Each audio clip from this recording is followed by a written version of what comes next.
অভিষেকের পর থেকে নিজেকে সেভাবে মেলে ধরতে পারেননি রঙিন পোশাকে নাহিদ রানা, যার কারণে ওয়ানডে দলেও তিনি ছিলেন অধারাবাহিক।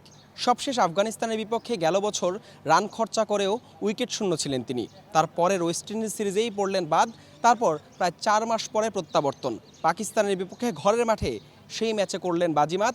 প্রথমবার এই দলটার বিপক্ষে খেলতে নেমে নিয়েছেন ক্যারিয়ার সেরা ফাইফার। মিরপুরের গ্যালারির বেশিরভাগই ফাঁকা, অনেকটাই নীরব। হোম অফ ক্রিকেটে পেস আর বাউন্স ঝড়ে গর্জনটা করলেন নাহিদ রানা। ওয়ানডে সংস্করণে প্রথমবার পাকিস্তানের বিপক্ষে খেলতে নেমে বল হাতে তিনি ছিলেন অপ্রতিরোধ্য। এই স্পিড স্টার স্বীকার করেছেন ক্যারিয়ারের প্রথম ফাইফার। টস হেরে ব্যাট করতে নামা সফরকারীদের 41 রানে উদ্বোধনী জুটি ভেঙে ধসের সূচনা করেন নাহিদ রানা। ইনিংসের 10ম ওভারের শেষ বলে অভিষিক্ত সাহিবজাদা ফারহানকে ফেরান এই স্পিড স্টার। এরপর আর ম্যাচে ফেরার সুযোগ পায়নি পাকিস্তান। একে একে আরও 2 অভিষিক্ত শামাইল হোসেন, মাজ সাদাকাতের পর রিজওয়ান সালমান আঘাদের ফিরিয়ে প্রতিপক্ষকে ধসিয়ে দেন এই তরুণ তুর্কি। রানার তাণ্ডবে 69 রানেই পাকিস্তানের অর্ধেক ব্যাটার ততক্ষণে ফিরেছেন সাজঘরে।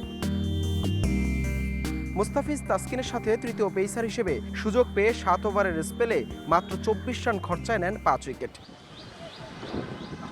আন্তর্জাতিক অঙ্গনে পা রাখার পর সাদা পোশাকে পাকিস্তানের মাটিতেও শিকার করেছেন 4 উইকেট। এরপর 2024 সালের নভেম্বরে আফগানিস্তানের বিপক্ষে ম্যাচ দিয়ে ওয়ানডেতে অভিষেক হয় রানার। সেই ম্যাচেই শিকার করেন 40 রানে 2 উইকেট, যা এতদিন ছিল ক্যারিয়ারের সেরা স্পেল।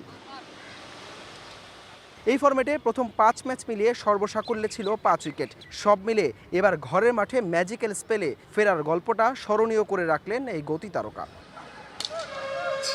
হাসান আল মারুফ, যমুনা স্পোর্টস, ঢাকা।